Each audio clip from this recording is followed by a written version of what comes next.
My name is Morgan, and I'm the co-president of RVC SOS. These next two videos are about emotional resilience. You are emotionally resilient if you engage in regular reflection on things that are beautiful.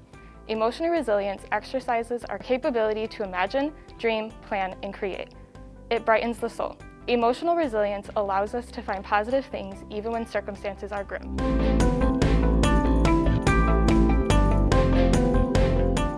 Thank you for being here. I really appreciate it. My name's Zuba, and believe it or not, I'm the guy with 2 dead kids and a dead wife. Luckily, I have a 25-year-old live kid who graduated from RVC. He is now a special ed teacher at Guilford. This is his 3rd year. I think most of us, when we think about grief, we immediately connect it with the death of someone that we love.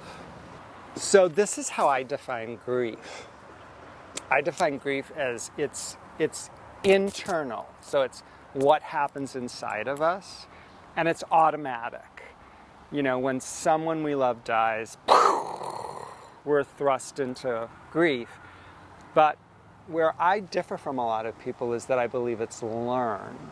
I actually believe it's a learned response.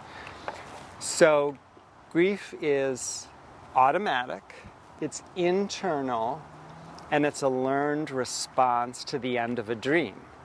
There's something called an old way to do grief.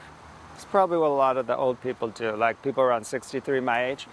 What they do is they take hurt, they take effing anger, they take disappointment, they take sadness, loneliness, and they stuff it down. They stuff it down, they repress it, they pretend, I'm fine, I'm cool, I'm a badass, I'm cool.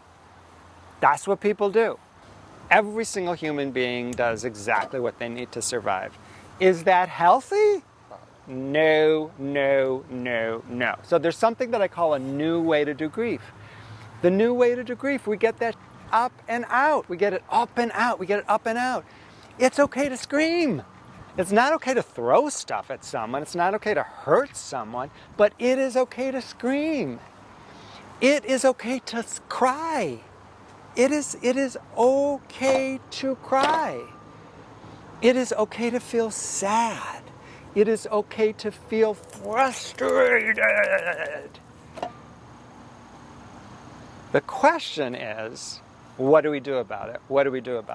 So we have the choice of either creating peace or pain. We can either marinate in abundance or lack, peace or pain. Does that make sense? All right. So what we're going to do, we talked about grief, the grief that we are experiencing as a result of this pandemic. All those feelings, all those emotions. We're going to allow them to come up. Up and out. Why?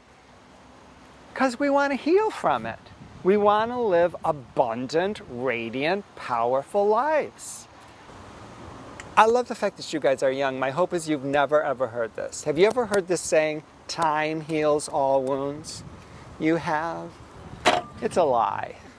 It's a lie. Time does not heal all wounds. It's what we do with the time. What we do with the time will determine whether or not we will heal. We have to take concrete, measurable action steps. We are in a beautiful, beautiful place right now. Anderson Gardens. I mean, to me, this is heaven on earth. It's heaven on earth.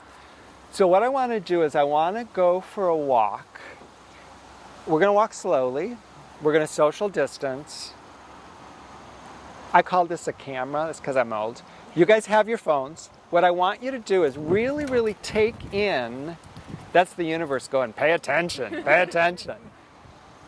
Take in what we're surrounded with and find one thing that you think is stunningly beautiful, that makes your heart sing, that makes your spirit soar.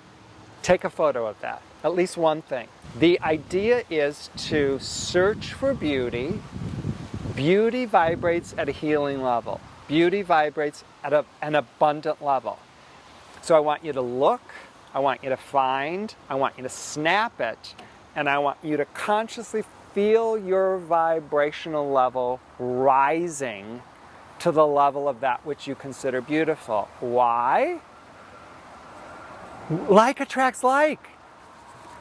You vibrate at a beautiful, abundant level, you're going to bring it in, you're going to bring it in, you're going to bring it in, you're going to bring it in. Does that make sense? We're going to walk. Get your cameras out. Oh, your cameras. Lordy, get your phones out. Let's find something beautiful. Stop wherever you want, take whatever you want.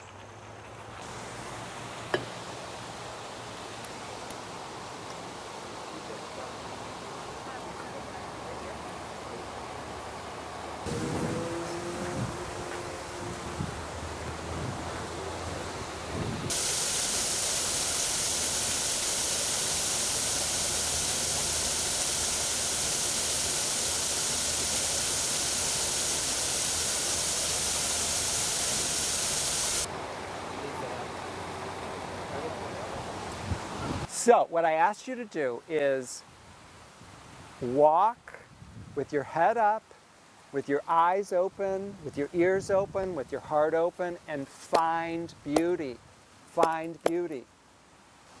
Who would be willing to share what you took a photograph of and why that is beautiful and abundant to you?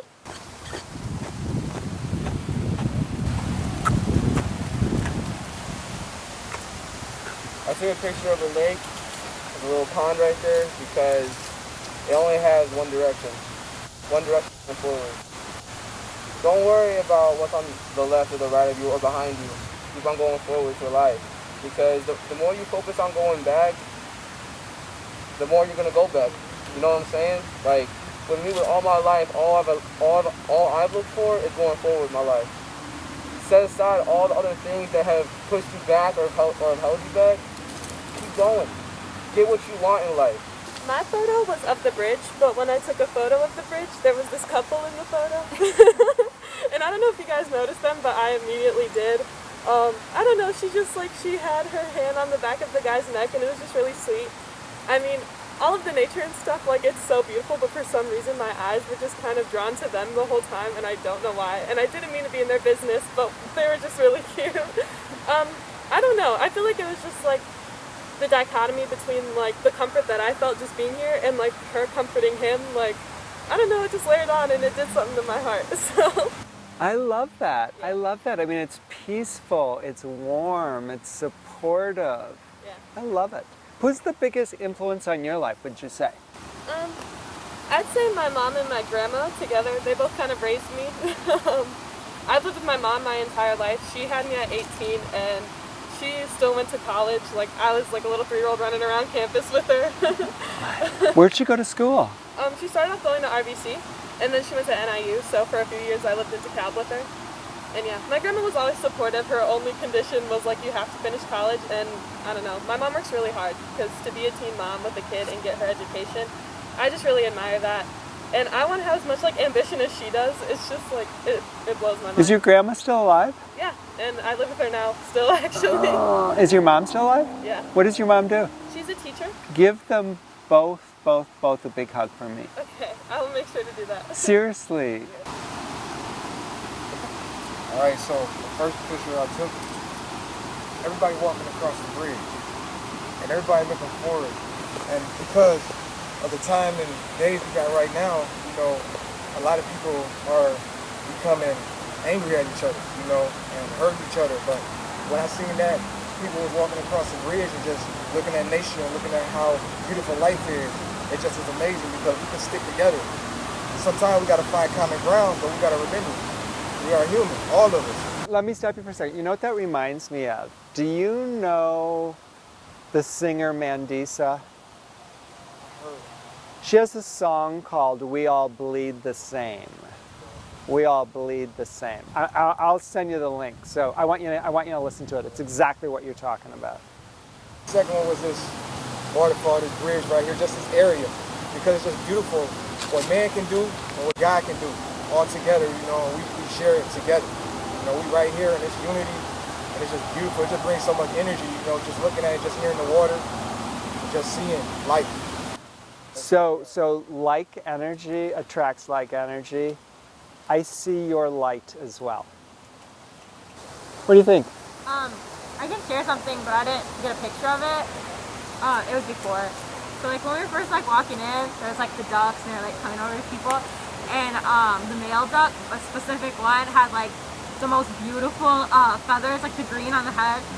And I was just like, it was like so vibrant and like out there to me. I don't know, I even mentioned it to Kayla. I was like, that is the prettiest duck I've ever seen. Like, and it's just something like, most of the stuff here is like placed, like man-made, but like the ducks can leave. And like, he's there in that time, looking at me, I'm looking at him, so like. That's beautiful. Yeah, so it's a moment in time that really, really For a reason. touched you.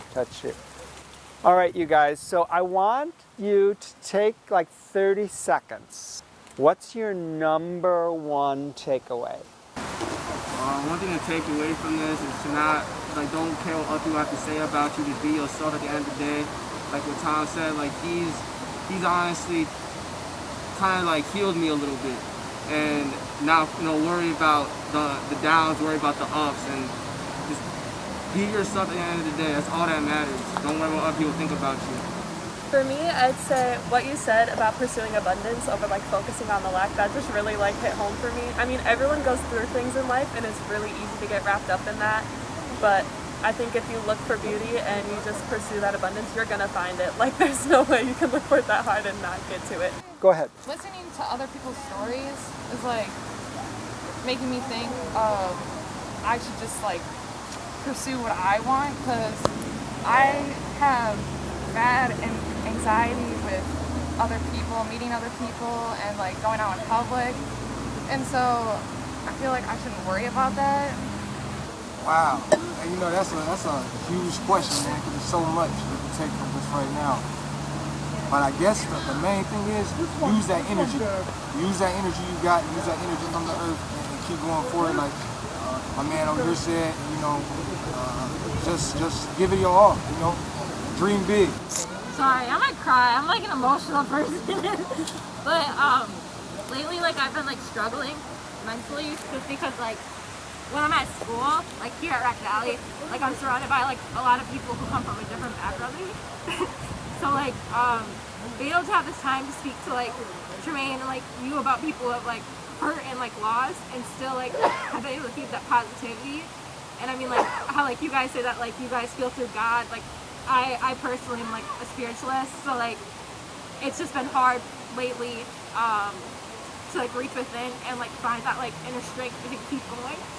But like you guys have like really sorry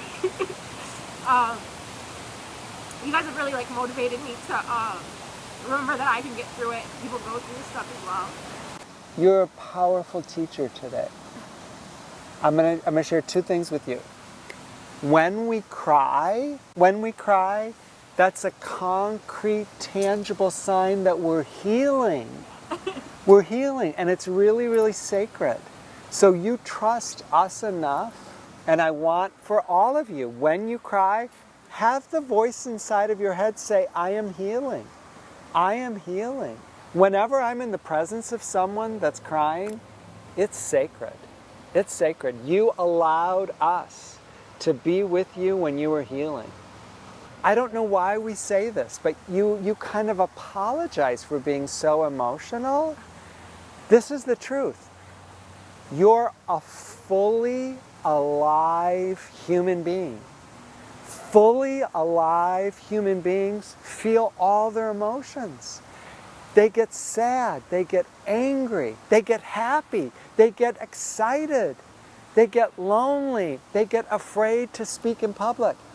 That's being a full, alive human being. So my offering to you is never, ever, ever apologize for who you are. Never, never. Be you, be Trinity. And if someone doesn't like who you are, you say, thank you, Jesus. I know who you are. You are not in my life. You are not in my life. Your life is so sacred, you very carefully pick and choose who you let in. Does that make sense? Yeah. This has been a really, really, really powerful experience for me, and I am really, really grateful to the 5 of you. Thank you. Thank you so much. I would hug every single one of you, but your coaches would. Thank you so much for everybody who made RVC SOS's virtual event, second annual Friendsgiving, a smashing success. To the people that put videos together for us, to the students, to the co-advisors, to Jerry Labai and his team, we are so grateful. Please help us. Be the light.